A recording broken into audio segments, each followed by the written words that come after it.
Republicans struggled even after the vote to go ahead with the impeachment inquiry to explain on what basis they are moving forward with an impeachment investigation. They are being questioned about their motivations and supposed commitment to transparency. An issue is whether President Biden personally benefited from deals made with Chinese and other foreign companies by his son Hunter, a private citizen. Joining me on the Morning Show, News4Jack's political analyst and head of the Jacksonville University Public Policy Institute, Rick Mullaney. Good morning, Rick. Welcome back to the Morning Show. Good to have you here. Good morning, Bruce. All right. Speaker Mike Johnson, who tried to overturn the 2020 election that saw Biden defeat former President Trump, said Republicans have uncovered enough evidence to justify asking the full House to authorize an impeachment inquiry. But you talk to House Republicans and they say, look, there is no evidence. What is at play here? Well, Bruce, it's important to understand what this is and what this is not. This is not a vote on impeachment. This was a vote on an impeachment inquiry. And by the way, an impeachment inquiry was already ongoing. It started in September when Speaker McCarthy did it informally. But here, for many Republicans, this is about formalizing that inquiry so that they can have the investigative authority, the subpoena power in getting documents that they need for this investigation. Some of this was sparked by lawyers from the White House who said they would not turn over documents, they would not respond to subpoenas because the House was acting unconstitutionally, because there had not been a formal vote in the House.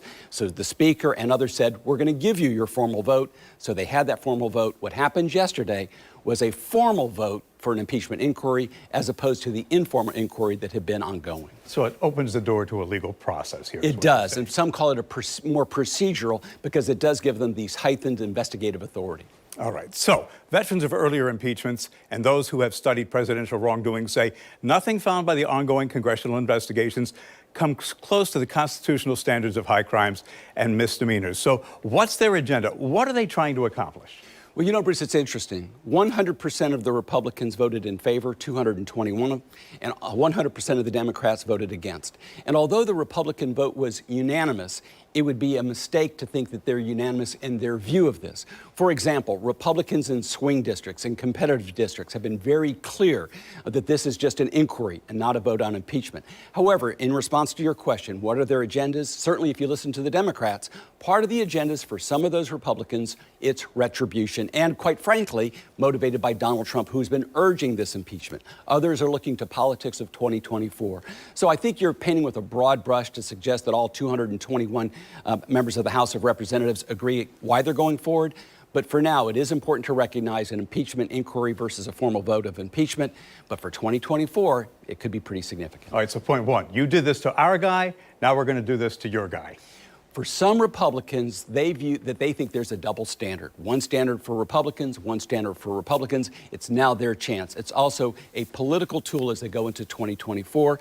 And there's a distinct minority, a very small minority, who believes that this can ultimately, that there is sufficient evidence that will lead to crimes and misdemeanors, that they would be an actual charge for impeachment. That is a minority view. Okay, so if they're using this as a political tool, the question becomes, will it be effective or will it backfire in 2024?